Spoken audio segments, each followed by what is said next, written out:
여러분 집에서 TV 시청 많이 하시죠? TV 중계에는 두 가지 방식이 있습니다. 하나는 생방송이 있고요, 하나는 녹화 방송이 있습니다. 둘 다 화면과 내용은 똑같죠. 그러나 그 중계 방식에는 큰 차이가 있습니다. 생방송, 우리가 잘 아는 대로 현재 일어난 사건이나 일을 실시간으로 생방송으로 중계하는 것이고요, 녹화 방송은 이미 사건이 일어난 후에 그 일을 기계장치에 녹화해서 정해진 시간에 방송으로 송충을 하는 것이 녹화 방송입니다. 두 중계 방식에는 장단점이 있겠죠. 장점을 굳이 말하자면 생방송은 그 사건의 일이나 결과를 우리가 알지 못하지 않습니까? 그래서 시청할 때 생동감 있고 긴장감이 있죠. 녹화 방송은 이미 우리가 그 결과를 알아요. 그렇기 때문에 그 방송을 시청할 수 있는 여부를 우리가 선택할 수 있고요, 선택에 따라 시간이 전락되기도 하고, 또 내가 시청을 결정한다면 분명 그 결과가 내게 참 원하는 결과여서 내가 그 방송을 시청할 때 마음의 여유를 가지고 그렇게 방송을 시청하지 않겠습니까? 제가 오늘 설교를 전함에 앞서 이 생방송과 녹화방송 차이를 제가 말씀드린 이유는, 문득 제가 설교를 준비하면서 갑자기 이런 생각이 드는 거예요. 지금 하나님께서 바로에게 10가지 이 재앙을 통해서 출애굽의 이 구원의 드라마를 펼쳐가시지 않습니까? 그런데 이걸 만약에 TV 드라마로 우리가 혹은 바로가 시청한다면 어떤 모습으로 어떻게 이게 보여질까라는 생각을 문득 하게 되는 거예요. 만약 하나님께서 행하시는 이 재앙이, 이 10가지 재앙의 드라마가 생방송을 한다면 아마 바로는 이제 어떤 재앙이 어떻게 내릴지 몰라가지고 이번에는 무슨 재앙이지? 또 어떤 재앙이 어떻게 내리는 거지? 아마 불안해하고 두려워하면서 기다릴 거 아니겠습니까? 그런데 녹화 방송이라면 그 일어날 재앙이 어떤 재앙이고 그 재앙이 어떻게 내리고 그 재앙의 결과가 무엇인지 다 알려주는 거죠.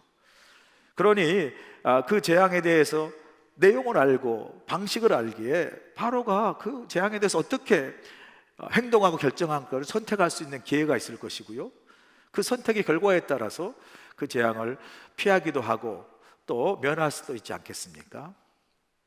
그런 관점에서 오늘 본문에서 뿐만 아니라 하나님이 지금까지 펼쳐진 10가지 재앙, 앞으로 이제 10가지 재앙까지 되겠지만 펼쳐질 재앙을 보면요, 하나님이 생방송으로 그냥 바로 알지 못하는 가운데 불현듯 재앙을 내리시는 게 아니라 지금까지 6가지 재앙을 두고 보면요, 하나님께서 마치 녹화 방송처럼 바로야, 내가 어느 시절 이맘때면 내가 이런 재앙을 내릴 거야, 그 재앙은 이런 것이고 그 재앙의 결과는 이런 거야 라고 바로에게 다 알려주지 않습니까?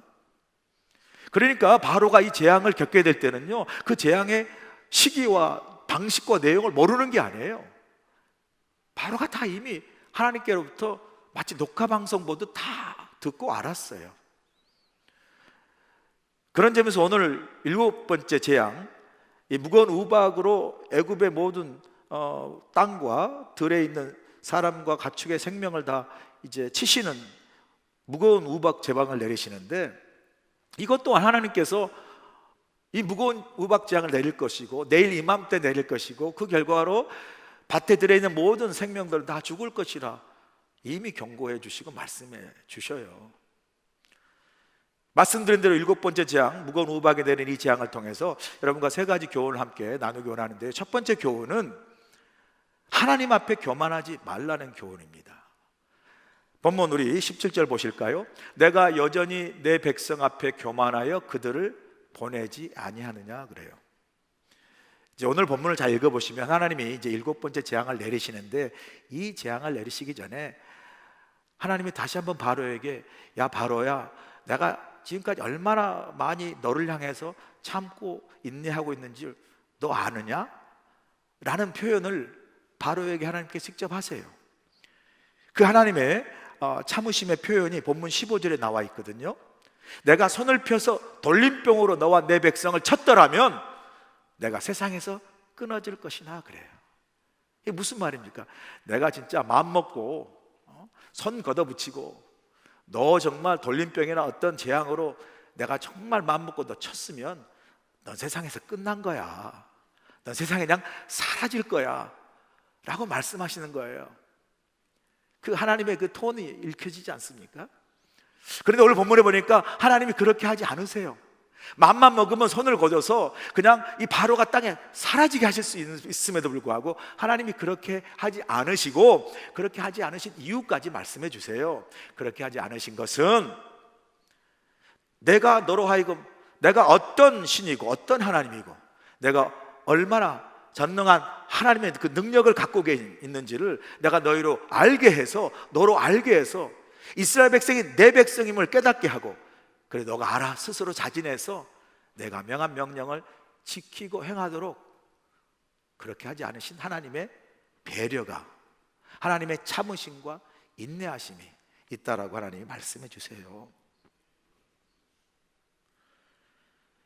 그럼에도 불구하고 바로가 그 하나님의 마음을 헤아리지 않고 계속 거부하는 그 바로를 책망하시는데, 그 하나님의 책망이 보면 17절에 나옵니다. 이렇게 말씀하세요. 내가 여전히 내 백성 앞에 교만하여 그들을 보내지 아니하느냐 그래요.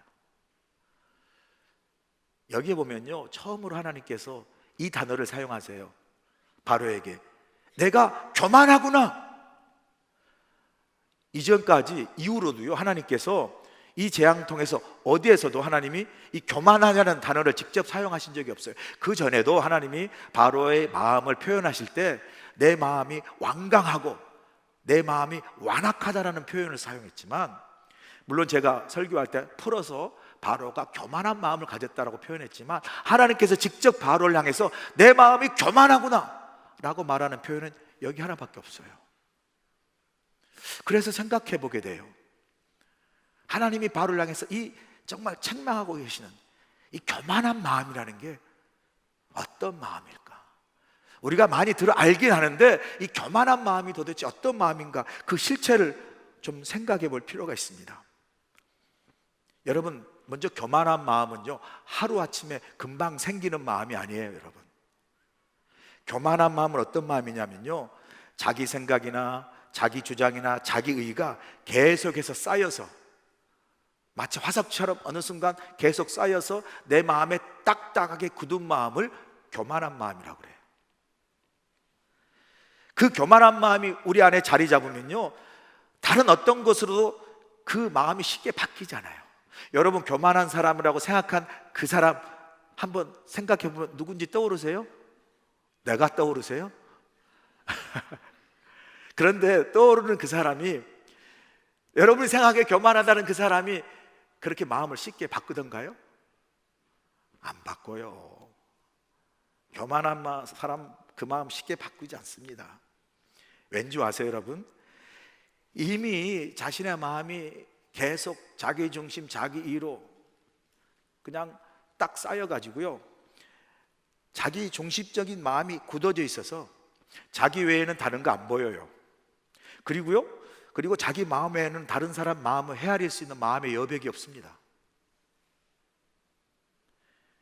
그래서 여러분, 교만한 마음이 자리 잡으면요, 결국 그 교만한 사람은 그 교만한 마음에 이끌려 포로가 돼요.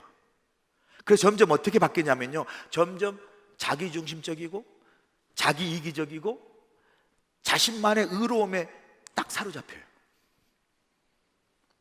그래서 교만한 마음이 그 마음속에 자리 잡는 순간, 그 사람 마음속에 자리 잡는 순간, 그 사람의 모든 기준은 바로 나예요. 내 자신이 기준이 돼요. 내 생각이 어떻게 해요? 옳은 것이고요, 내 판단이 옳은 거예요. 내 생각에 틀리면 틀린 거예요. 내 판단에 틀리면 틀린 거예요. 이게요, 교만한 사람이 딱 자기 마음의 교만이 사로잡혀서 이제는 모든 것이 자기가 기준이 될 때 빠지게 되는 함정이에요. 그래서 이 교만한 마음의 그 기저 밑바닥의 본질이 뭔지 아세요? 그래서 교만한 마음을 가진 사람은요, 결국은 뭐예요? 그 본질은 자기 자신을 하나님의 자리에 어떻게 두는 거예요. 자기 자신이 하나님의 자리에 앉는 거예요. 이게 교만한 마음의 본질입니다. 그래서 하나님은 교만을 제일 싫어해요. 바로 3월 달에 몇 달 전에 두란노에서 출가하는 복음주의 탈보 신학교 교수인 사디어스 윌리엄스라는 교수가 쓴 책이 있어요. 제가 이북으로 사서 좀 읽었는데, 사디어스 윌리엄스 교수가 쓴 책의 제목이 마음을 따르지 않을 용기라는 책이에요. 영어의 원제목은 Don't follow your heart예요. 마음을 따르지 않을 용기. 이 책의 부제가 어떤 제목이냐면요, 이 책의 부제가 이거예요. 이 시대를 집어삼킨 나라는 신에 맞서다라는 부제를 갖고 있어요. 윌리엄스 교수는 이 책에서 나라는 자신을 신으로 삼고 있는 이 시대를 고발하고 거짓되고 심히 부패한 이 자기 마음의 노예로 사는 우리 현주소를 냉철하게 진단하고 있는데요, 이렇게 말합니다. 오늘날에는 사방에서 자아에 충실하라, 내 내면에서 답을 찾으라, 자신의 마음을 따르라 같은 우리 잘 아시는 자기 성취와 자기 개발의 이 그럴듯한 책과 메시지들이 이 시대 우리 계속해서 우리를 어떻게 해요? 우리에게 메시지를 전달하고 주입시킨다고 그래요. 그러면서 책에서 윌리엄스 교수는 우리들의 마음의 실체의 모습, 우리가 마음은 있는 줄 아는데 여러분 마음이 어떻게 생긴지 아세요? 여러분의 마음이 어떤 모양의 실체를 갖고 있는지 혹시 보신 분 계세요? 근데 이 책에서 우리 마음의 실체적 모습을 이렇게 표현하고요, 들어보세요. 우리가 마음을 따를 수 없는 이유는 내 마음처럼 당신의 마음 역시 우둔할 뿐 아니라 너무 변덕스럽기 때문이다. 우리의 마음은 정체 없이 왔다 갔다 흔들리고 요동친다. 우리의 마음은 우리 자신을 떠받칠 견고한 반석이기보다 푹푹 커지는 모래와 같다. 우리 마음은 늘 이리저리 흔들리고 출렁거린다. 이것만은 모든 사람이 다 똑같다. 우리 마음은 하나님 마음에 비할 수 없이 불안정하고 못 믿을 뿐만 아니라 서로 모순되는 마음으로 가득하다. 그렇게 표현해요. 그래서 여러분, 우리가 우리 마음을 못 믿는 거예요. 여러분 마음 가끔 이런 경험하지 않습니까? 내 마음이 금방 이랬다가도 갑자기 확 돌아서가지고, 그래가지고 그냥 여러분이 이렇게 이 사람 이런가 하면 이런 애라고 하는 그런 것들을 여러분이 경험하기도 하고 다른 사람이 여러분에게 하는 것도 보게 돼요. 경험하게 돼요. 엄밀히 말하면 그 사람이 그런 게 아니라 그 사람 마음이 그렇게 변덕을 부리는 거예요. 마음의 주인이라고, 여러분 마음의 주인 아니에요. 여러분의 마음이 여러분의 주인이에요. 그래서 우리가 어떻게 해요? 우리 마음도 모르고 때로는 우리 마음에 어떻게 포로로 붙잡혀 살아요. 그런 우리를 향해서 윌리엄스 교수는 이 시대는 나라는 자기 자신을 찬미하고 신으로 숭배하는 교만한 마음이 사회 곳곳에서 뿐만 아니라 하나님 앞에서 신실한 믿음의 가면을 쓴 채 교회 안에도 만연하고 있다라고 말해요. 여러분, 우리가요 교회 안에 다 이렇게 하나님 보시기에 순한 어린 양 같은 모습을 갖고 있어도 여러분, 우리가 모르게 우리 안에 숨어있는 교만한 모습들이 많아요. 그런데 이 책에서 말하는 경고를 우리가 귀담을 필요가 있어요. 이렇게 내 자신을 우상 삼고 내 마음이 신이 된 교만하고 타락한 마음은 반드시 나를 무너뜨리고 나의 믿음과 신앙을 해치고 넘어뜨리고 결국 나를 배신한다라고 말해요. 여러분, 그러므로요, 내가 원하는 대로 해, 내 마음 가는 대로 해, 내 판단 대로 해, 내 결정대로 해라고 속삭이며 하나님 마음과 하나님 뜻보다도 우리 마음을 따르게 하고 우리 마음을 옳다고 이끌어가는 이 마음을 믿지 마시고요, 성령께서 우리들에게 주시는 그 하나님의 마음을 따를 수 있는 그런 믿음의 용기. 그래서 Don't follow your heart, 내 마음을 따르지 말고, 쉽지 않아서 내 마음을 따르지 않기 위해서는 용기가 필요하대요. 그리고 성령의 음성에 귀 기울이고 하나님의 마음과 하나님의 뜻을 따라갈 수 있는 저와 여러분들에게 간절히 소원합니다. 그래서 여러분 이 시간 여러분 마음 한번 들여다보시고 살펴보세요. 지금 내 마음이 하나님 앞에 어떤 마음인지 한번 들여다보세요. 나의 마음은 지금 누구를 따르고 있는지, 내 마음이 항상 내가 원하는 나의 마음을 따르고 있는지, 아니면 내 마음이 그래도 하나님이 내 안에서 성령께서 있는 그 하나님의 마음을 따르려고 하는지. 적어도 교회 다니고 신앙생활하면요, 우리 안에 계시는 성령의 마음, 하나님의 마음이 있어요. 모두가 다. 그런데 여러분, 우리 안에 우리의 마음도 있습니다. 그리고 우리가 예수 믿기 때문에 성령이 주시는 하나님의 마음도 있어요. 이 두 마음이 하나 되어 연합하면요, 그 하나 된 연합 속에 뭐가 있는 줄 아세요? 기쁨이 있고 감사가 있고 은혜가 있어요. 평안이 있어요. 그러나 내 마음 안에, 우리 마음 안에 내 마음과 더불어 하나님 내게 주신 성령의 마음, 하나님의 마음이 서로 연합하고 일치하지 않고 갈등하고 있다면요, 우리 안에, 우리 영혼 속에 들여오진 어두운 그림자가 있어요. 여러분, 얼굴은 속일 수 있어도 여러분 마음은 속이지 못합니다. 여러분 마음이 어떤 마음인지, 하나님 주신 성령의 마음, 하나님 마음과 하나 되어 여러분 마음에 기쁨과 평안이 있으면요, 여러분 얼굴 안에 다 드러나요. 우리는 하나님의 영의 사람들이거든요. 다 드러나요. 하나님과 내 사이가, 하나님 마음과 내 마음이 함께하지 못할 때 들여오진 이 갈등의 마음이 우리 안에 구름으로 덮여 있어요.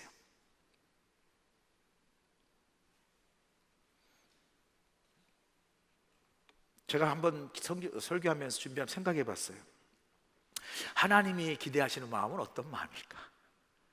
여러분, 하나님이 우리에게 기대하시는 마음이 어떤 마음일까요? 주님께서 우리에게 답을 주세요. 하나님 우리에게 기대하시는 마음은 심령이 가난한 마음이에요. 심령이 가난한 마음이 뭐겠어요? 간단해요. 하나님, 나는 하나님이 절대적으로 필요합니다. 나는 하나님 떠나 살 수 없습니다. 난 하나님의 도움이 절대 필요합니다 라고 하나님을 간절히 찾는 마음이 심령이 가난한 마음이에요. 내가 나를 우상 삼고 나를 신으로 삼아 내 마음을 따라가는 그러한 믿음의 인생, 그런 인생이 아니라 하나님이 없으면, 하나님이 함께하지 않으시면 나는 살 수 없습니다. 나는 전적으로 하나님을 떠나 존재할 수 없습니다라고 고백하는, 그래서 하나님을 간절히 사모하는 이 마음, 이게 심령이 가난한 마음이에요. 이 가난한 심령의 마음은 하나님이 기뻐하세요. 그리고 그 가난한 심령의 마음을 붙드시고 하나님께서 우리에게 하나님의 마음을 알게 하시고 하나님의 뜻을 따라 살게 하세요. 여러분, 우리는 하루에도 수많은 마음이 우리를 주장합니다. 수많은 생각이 우리 마음을 주장해요. 끌어가요. 내 마음에 수많은 생각이 끌려가지 마시고 성령이 주신 하나님의 마음, 그 성령에 귀 기울이시고 하나님이 이끄시는 그 하나님의 마음을 따라 살아가시는 여러분들을 간절히 축복합니다. 두 번째로 주시는 교훈은 뭐냐면요, 경고가 하나님의 은혜라는 교훈이에요. 본문 18절 보세요. 내일 이맘때면 내가 무거운 우박을 내리리니 애굽 나라가 세워진 그날로부터 지금까지 그와 같은 일이 없었더라 그래요. 하나님이 미리 우박 내리겠다고 경고하시면서, 여기 보니까 우박은 우박인데 어떤 우박으로 표현하냐면 무거운 우박이래요. 그러면서 또 다른 수식어를 붙입니다. 무거운 우박을 내리는데 이 우박은 이전에 한 번도 경험해 보지 못한 그러한 무거운 우박. 저는 무거운 말이 다른 말로 무서운 우박이라는 말로 들려져요. 어떤 우박입니까? 생각해 보세요. 애굽에 그전에 우박이 없었겠어요? 우박이 다 내렸겠죠. 근데 이번에 우박은 다르다는 거죠. 어떻게 무섭게 달라요? 어떻게 무겁게 다릅니까? 이 우박에 맞으면 사람이고 짐승이고 나무고 채소고 다 어떻게 해요? 다 죽임을 당할 것이다 라는 재앙이에요. 그렇게 무서운 재앙이 내릴 것이라 미리 경고합니다. 그런데 오늘 본문에 보니까 하나님이 7번째 무거운 우박 제왕을 내리시기 전에는 한 번도 이런 표현을 사용하신 적이 없으신데, 이런 특별한 표현을 사용해서 바로에게 경고하는 것을 우리가 보게 되거든요. 그게 본문 14절이에요. 14절 보세요. 내가 이번에는 모든 재앙을 너와 내 신하와 내 백성에게 내려 온 천하에 나와 같은 자가 없음을 내가 알게 하리라. 여기에서 어떤 구절이 주목되냐면요, 내가 이번에는, 그런 뜻이에요. 내가 이번에는. 이 내가 이번에라는 이 구절에는요, 두 가지 의미가 있습니다. 하나는 하나님 자신을 향한 메시지가 있고요, 하나는 바로를 향한 메시지가 있어요. 하나님을 향한 메시지, 이 내가 이번이라는 이 하나님을 향한 메시지는 뭐냐면요, 하나님 자신 스스로에게 내가, 하나님이신 내가 이번에는 정말 내가 이 모든 재앙을 내려, 내가 얼마나 무서운 신인가, 내가 얼마나 전능한 신이어서 나와 같은 신이 이 땅에 아무도 존재하지 않는 것을 바로 너에게 내가 알려줄게. 이런 의미에서 하나님 자신을 향한 메시지예요. 그런가 하면 이 내가 이번에는 메시지가 바로를 향한 메시지이기도 해요. 하나님께서 바로에게 말합니다. 앞에는 하나님 내가 이번에는이지만 뒤에 바로에게는 바로 내가 이번에는 내가 이 재앙을 내려 하나님이 어떤 분을 알게 할 텐데, 내가 이번에 바로에게 이번에는 내 마음을 돌이켜 내가 명한 명령을 지키고 행함으로 내가 이번에는 돌이켜서 내 명령을 따라 순종하라고, 이번에는 정신 차리고 내 말에 순종하여 그 백성, 하나님의 백성을 내보내라는 하나님의 경고의 메시지죠. 하나님께서 우리에게 많은 경고를 주시는데, 때로는 어떤 경고는 야, 정말 내가 이번에는 내가 꼭 이 경고를 듣고 돌아서서 내게로 오길 원하는 하나님의 경고가 있어요. 오늘 본문을 자세히 보니까 이 하나님의 그 우박에 대한 경고를 오늘 본문에 보니까 8번 계속 하시는, 오늘 본문에만 제가 세어보니까 8번이나 우박에 대한 경고를 하시는 걸 보게 됩니다. 한번 집에 가서 세어보세요. 일부 예배 끝나고 나서 바로 하나님 9번인데요 하신 분 계시는데, 그 설교 안 듣고 그것만 센 거예요. 그렇지 않고 설교 다 들으신 후에 집에 가서 세어보세요. 저는 8번인데 그분은 9번이라는데요. 8번이든 9번이든 이렇게 경고하신 이유가 뭐겠어요?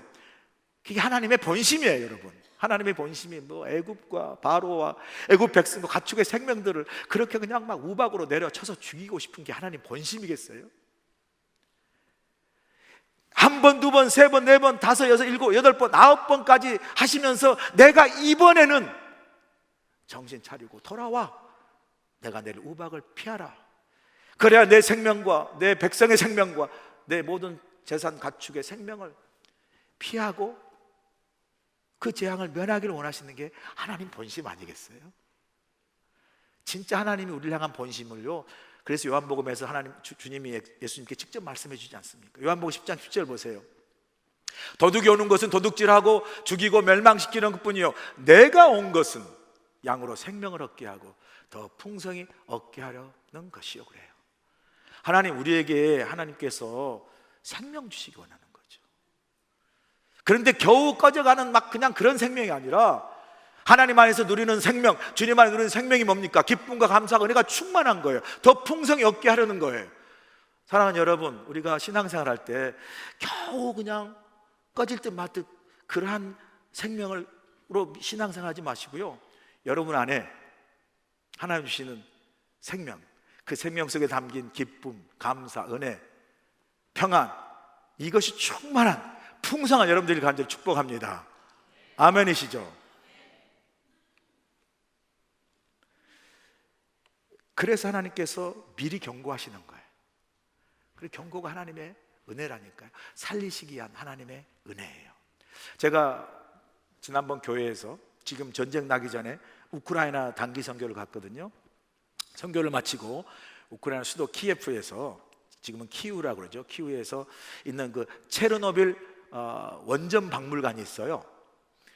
이 체르노빌 원전 박물관은 여러분 이제 건물에 보듯이 제가 입구로 해서 1층, 2층으로 가서 직접 그 박물관을 이제 들르고 그 전체를 둘러보았거든요. 이 체르노빌 원전 박물관은 여러분 1989년인가요?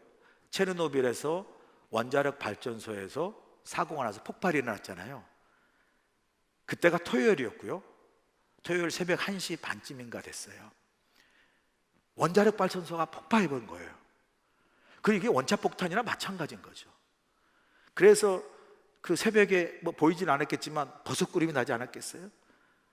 그리고 이제 폭발로 인해서 체르노빌 일대 그 주위가 완전히 이제 그야말로 쑥대밭이 되고 폐허가 되고 재앙이 임한 사건을 로 인해서 희생당한 많은 희생자와 그 사건을 이제 기억하기 위한 그 박물관을, 원전 박물관을 키이우 수도 중심에 이제 저렇게 세워놨거든요.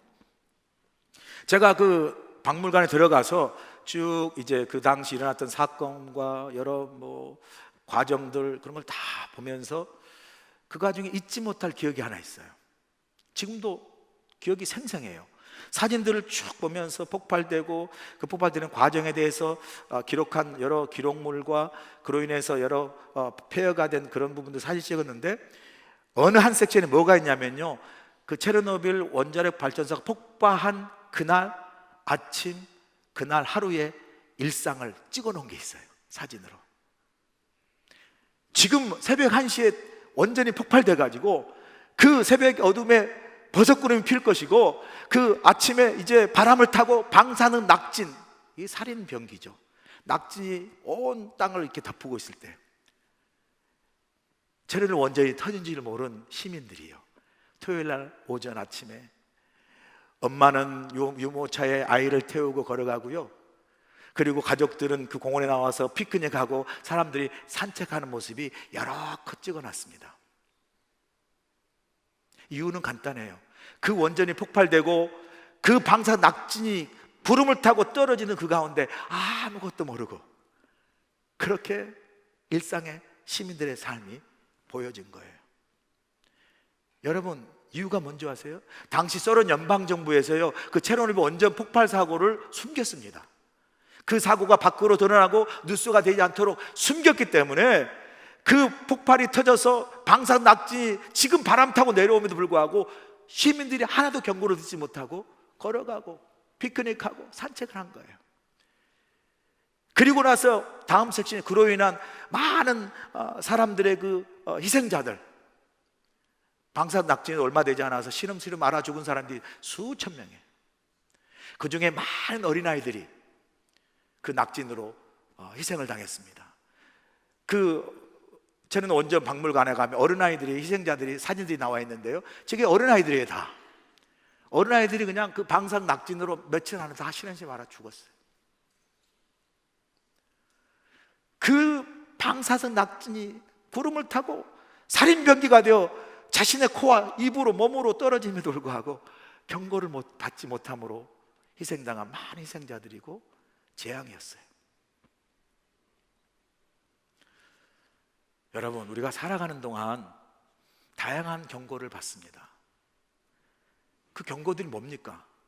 우리에게 닥칠 위험들을 경고하는 거잖아요.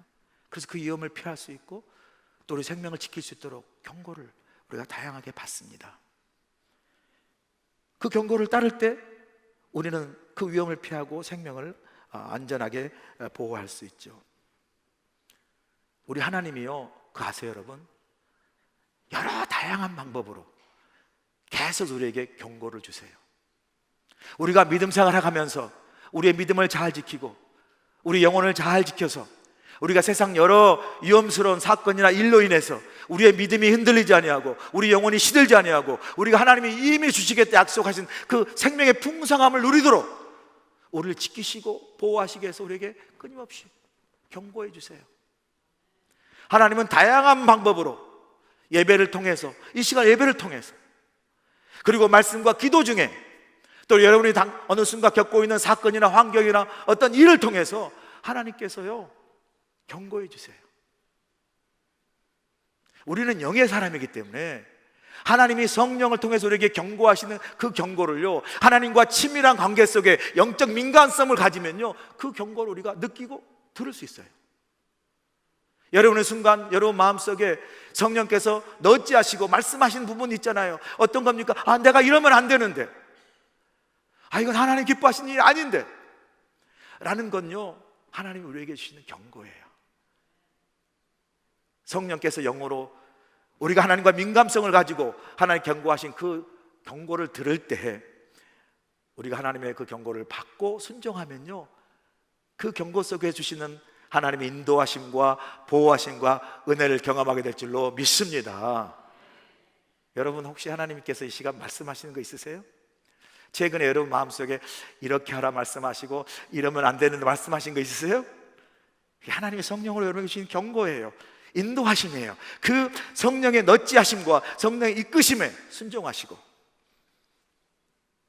여러분의 마음을 따라가지 아니하고 성령의 인도함을 따라 순종할 때 하나님 여러분 삶을 늘 인도하시는 귀한 은혜를 경험하시길 주여 간절히 축복합니다. 마지막 교훈은 우리에게 주십니다. 하나님의 말씀을 내 마음에 두라. 19절 보세요.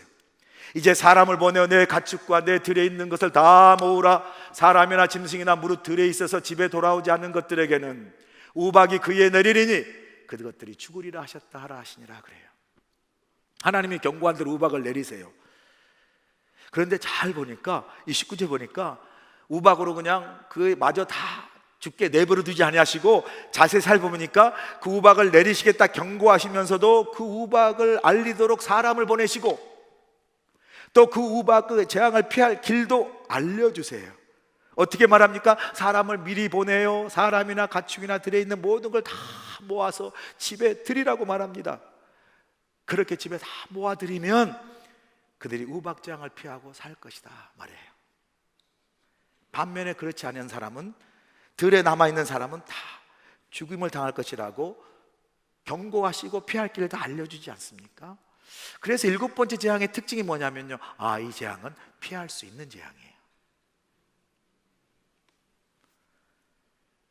그런데 이 재앙을 두고 반응하는 두 가지 종류의 사람들을 소개합니다.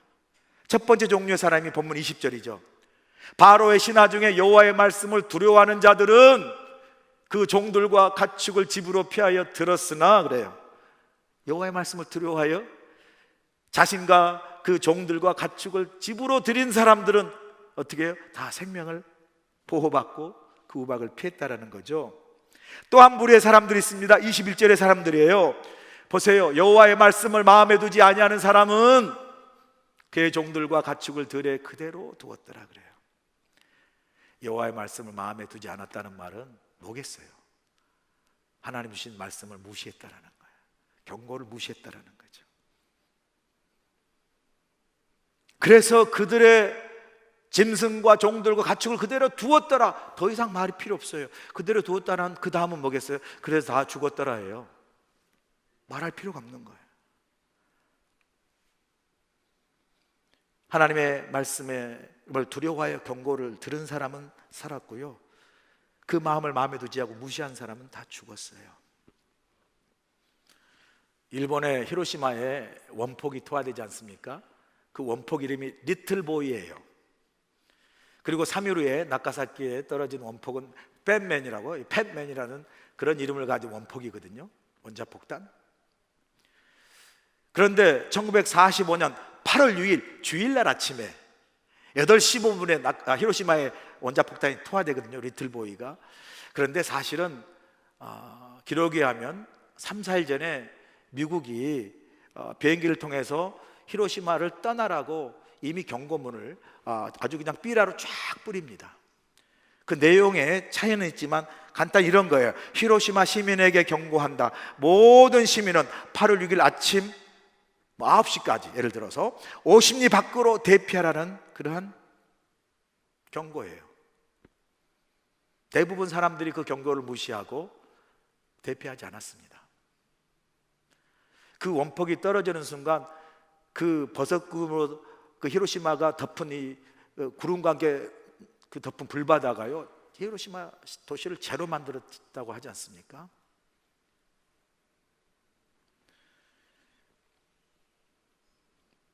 나카사키에 떨어진 팻맨 역시 나카사키 시내를 재로 만들었겠죠.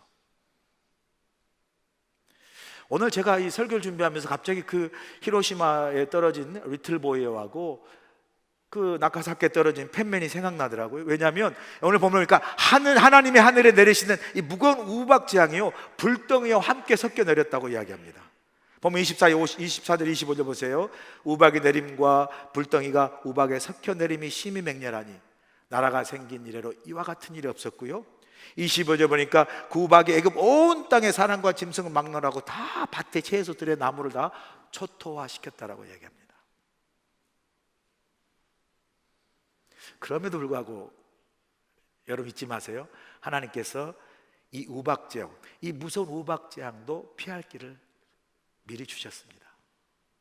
하나님 말씀을 두려워하고 하나님 말씀만 마음에 두는 사람들은 이 무서운 우박재앙과 불의 재앙을 피할 수 있었습니다. 제가 설교를 마치면서 이런 생각을 하게 됐습니다. 성경에서 말하는 진짜 축복의 사람은 어떤 사람인가? 그런데 바로 성경에 답이 있더라고요. 성경에서 말하는 축복의 사람은 뭡니까? 하나님의 말씀을 마음에 두는 사람이에요. 아멘이시죠? 시편 1편 1절이 3절에 보면 1절에 보면 복 있는 사람은 말씀한 후에 2절 3절 보세요. 오직 여호와 율법을 즐거워하여 그 율법을 주야로 묵상하는도다. 하나님 말씀을 어떻게 해요?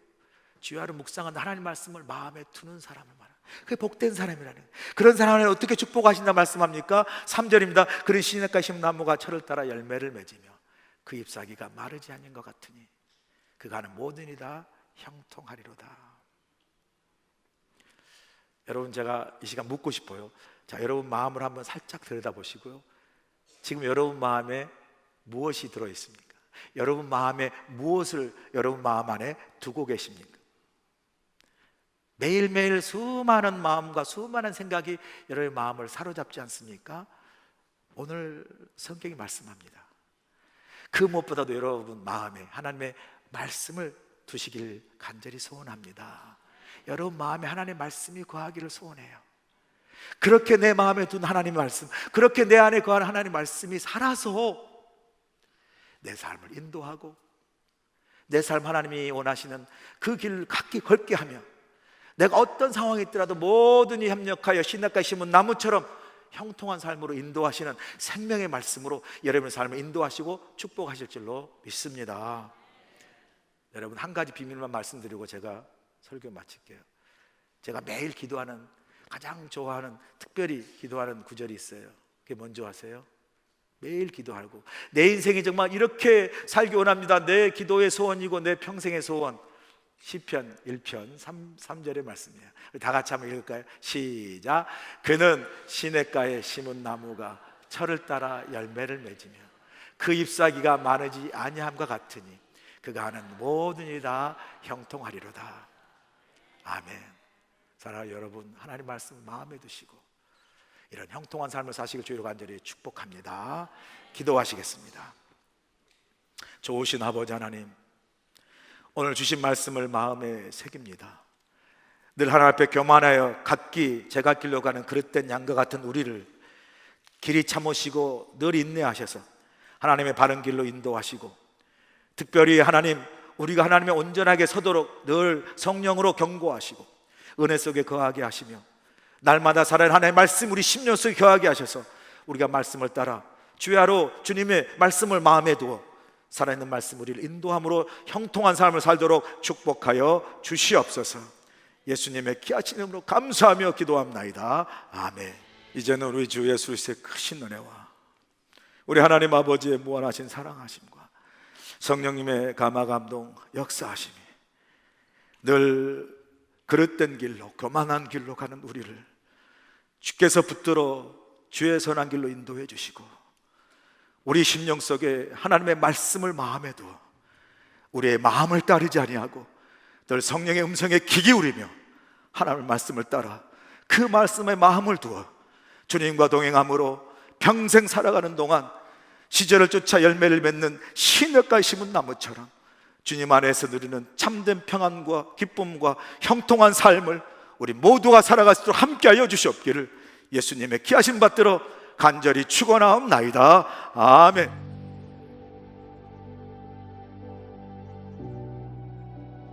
그리스도 연합 감리교회는 1903년 11월 10일에 창립되어 120주년을 맞이하는 해외 최초의 한인 교회입니다. 우리 교회는 이민교회의 장자교회로서 이민사회와 더불어 이곳 하와이를 섬기고 있습니다. 1903년부터 홍승아 목사님을 일대 목사님으로 시작해서 22명의 목사님께서 사역을 해 오셨습니다. 한희준 목사님께서는 2016년에 22대 목회자로 담임 목회를 하고 계십니다. 청년이든 자녀든 젊은 노인이든 하나님의 꿈을 손에 쥐들고 함께 그 꿈을 이루어나가는 우리 교회, 우리 모두가 될 주님을 간절히 축원합니다. 우리 교회는 사도행 전적 교회를 꿈꾸며 예수 그리스도의 제자가 되어 세상을 변화시키는 믿는 것이 참 행복한 교회, 하나님을 높이고 사람을 감동시키는 세상의 소금과 빛의 역할을 감당하는 교회입니다.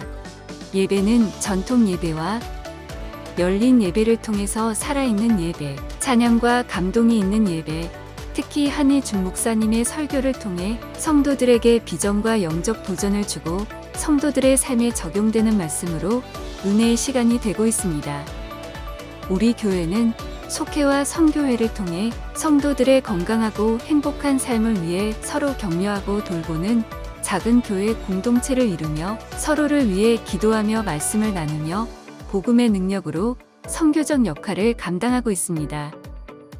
새가족 클래스, 성경 맥잡기, 제자 양육, 커피 브레이크, 성경 통신 등 교육 프로그램을 통해 영적 성장을 이루고 있으며 30여 개의 사역부가 사역을 통해 교회를 섬기며 지역사회를 돌보고 나아가 세계 선교의 사명을 감당하기 위해 온 성도들이 한마음으로 헌신하고 있습니다. 페페아이나를 통해 부모들과 어린아이들이 하나가 되어 함께 웃고 배우면서 예수님을 알아가고 있으며 성경 공부 및 놀이 활동으로 구성된 어하나 프로그램과 유년부, 중고등부, 청년부와 EM에 이르는 차세대가 미래의 주역으로서 말씀과 기도로 잘 성장하고 있습니다. 특별히 2021년에는 코비드 팬데믹의 영향 속에서도 복음의 열정을 갖고 선교를 감당하고 있는 선교사님들을 초청하여 세계 선교대회를 개최하여 10개 지역에서 14명의 선교사님들이 함께 참여하셔서 선교지에서 역사하신 하나님의 놀라운 역사를 함께 나누며 헌신을 다짐하는 귀한 시간을 가졌습니다. 창립 120주년을 맞아 다가올 10년으로 미래의 100년을 준비하는 부흥 2030 비전을 선포하며 교회의 선교적 사명을 감당하고 다가올 차세대를 위한 새로운 교회의 역사와 미래를 향해 온 성도가 한 마음으로 기도하며 나아가고 있습니다. 지난 120년 동안 지켜주신 하나님의 은혜에 감사를 드리며 우리 그리스도 연합 감리교회는 다가올 100년을 준비하며 서로 사랑하고 이웃을 섬기고 전도하며 지역사회를 세워나가는 믿는 것이 참 행복한 교회로 성장해 나갈 것입니다.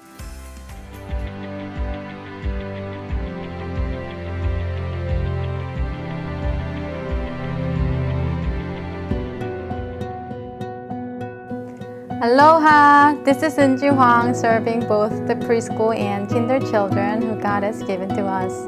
We raise our children with the love of God along with wonderful teachers. We're sharing the gospel in various ways so that our children can easily learn the words of God. We are gladly serving our children so that they can experience joy, happiness, and God's love through our ministry. I hope to see you soon.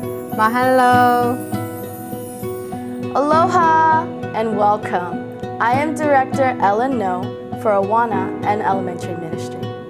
Together, teachers and I work together to strengthen our children's faith walks through the words of God, praise, and fellowship. Awana is a global program designed for the discipleship of over 4 million children. We invite you to join us in Awana and Sunday worship, and we look forward to seeing you soon. God bless you all. Aloha! Hello, my name is Nathan Lee, and I am the youth pastor for our beloved 6th to 12th graders. Our youth ministry is a safe and encouraging community for students to build a firm foundation in their faith, identity, and future. During these years, students are trying to figure out who they are while learning how to successfully navigate and lead their lives. We hope to come alongside our youth during these formative years to support, encourage, and guide them with the Word of God and His love. Our vision is to see a youth that is awakened to the reality of Jesus Christ and to live passionately for Him. Our aim is to see our students powerfully encounter God's love, to empower them to go all in for Jesus, and to prepare them to live out their faith with courage and boldness.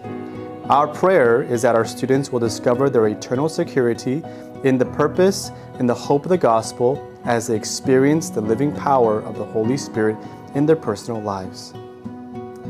Our weekly gatherings are Fridays at 6:30 p.m. and Sunday mornings at 9 a.m. and 11:15 a.m. We look forward to getting to know our next generation youth and serving them. Mahalo!